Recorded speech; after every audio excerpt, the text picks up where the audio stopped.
Hey, what's going on, guys? This is TabMock99. Now today, I'm here to give you some background information on the Deadpool. I just want to start out by saying that I was recently inspired by a video that I came across from a YouTuber named BabeRuthless.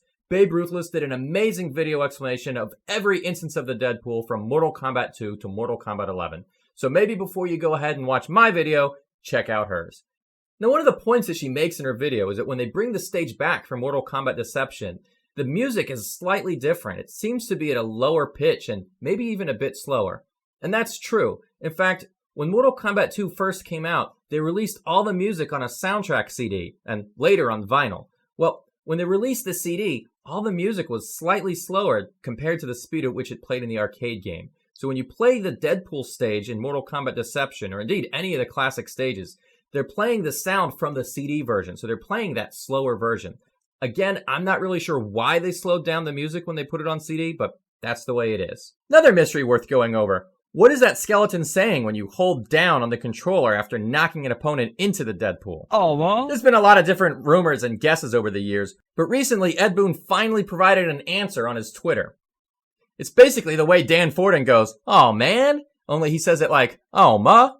And if you look into the game's unused assets, you can also find Shao Kahn saying it. Oh ma.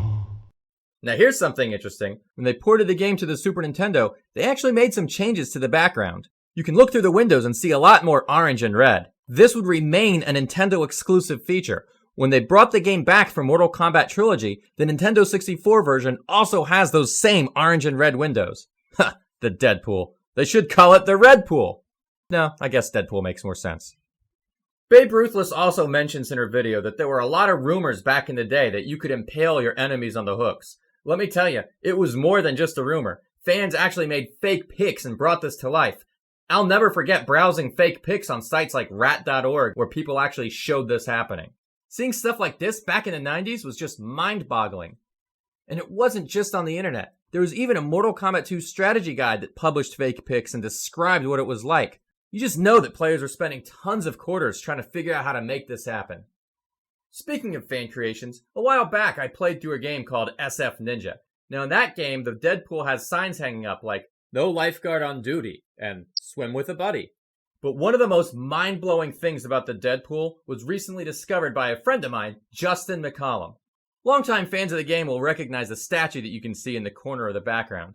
But what you may not know is that is a statue that exists somewhere in real life, and Justin McCollum found that exact statue. But I still feel like I'm forgetting something. Silly me, I forgot the acid. That's right. Why is there all this acid here anyway? Well, in my headcanon, I always assumed that it had come from Reptile, but in fact, they would explain this later. In Mortal Kombat Deception, they would explain that the Deadpool is a place for punishment and sacrifice. Captives would be bound with chains, then lowered into the acid below. Shang Tsung favored this method of punishment and built the acid bath. And then, of course, to promote MK9, Warner Brothers released this vignette all about the Deadpool.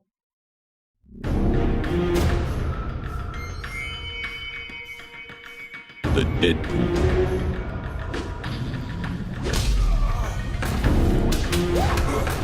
Finish him!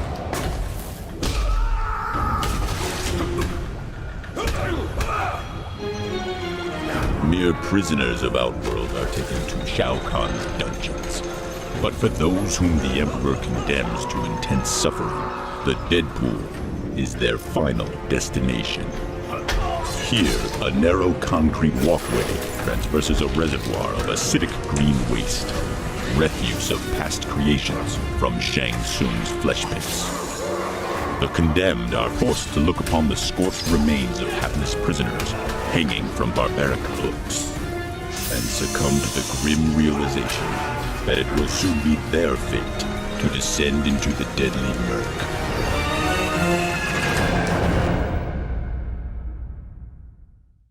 And you know, there is just one final point to add.